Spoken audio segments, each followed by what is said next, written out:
అధిక బరువు అనేక సమస్యలకు కారణం. సాహితీ యోగా ఆన్లైన్ క్లాసులో జాయిన్ అవ్వండి.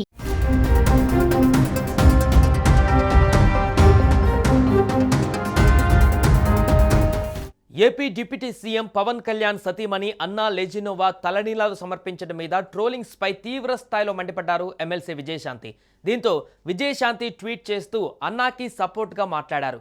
దేశం కాని దేశం నుంచి వచ్చి పుట్టుకతోనే వేరే మతం అయినా కానీ హిందూ ధర్మాన్ని విశ్వసించిన మహిళ AP deputy CM Pawan Kalyan గారి సతీమణి అయిన అన్నా లెజినోవా గారిపై ఇలాంటి కామెంట్స్ చేయడం దురదృష్టకరమని అన్నారు.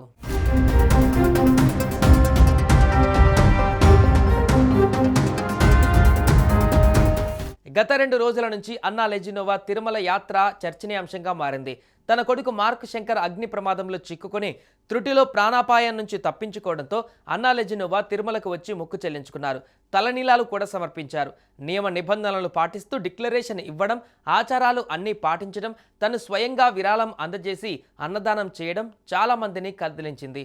విదేశాల నుంచి వచ్చి పుట్టుకతోనే వేరే మతం అయినప్పటికీ హిందూ ధర్మాన్ని అన్నా లెజినోవా నమ్మడం గొప్ప విషయమని చాలామంది ప్రశంసిస్తున్నారు.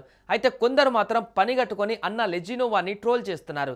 క్రిస్టియన్ అయి ఉండి తిరుమలకి రావడం ఏంటి, మహిళ అయి ఉండి తలనీలాలు సమర్పించడం ఏంటని కొందరు నెట్టింటా ట్రోల్ చేస్తున్నారు. వారందరికీ తెలంగాణ కాంగ్రెస్ ఎమ్మెల్సీ టాలీవుడ్ సీనియర్ నటి విజయశాంతి తనదైన రీతిలో సమాధానమిచ్చారు.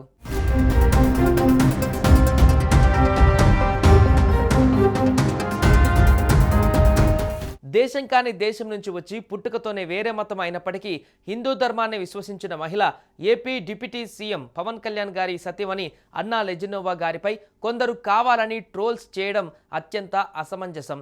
అనూహ్యంగా జరిగిన దురదృష్టకర అగ్ని ప్రమాదం నుంచి వారి కుమారుడు బయటపడినందుకు ఆ విశ్వాసాన్ని నిలబెట్టిన నిలువెత్తు దైవం మన శ్రీ వెంకటేశునికి కృతజ్ఞతగా తిరుమలలో శ్రీవారిని దర్శించుకొని తలనీలాలిచ్చి అన్నదానం ట్రస్ట్కి విరాళం సమర్పించి సేవ కూడా చేశారు. సంప్రదాయాన్ని గౌరవించిన అన్నా లెజినోవా గారిని కూడా ట్రోల్ చేసేవారిని తప్పు అని చెప్పక తప్పడం లేదని అన్నారు.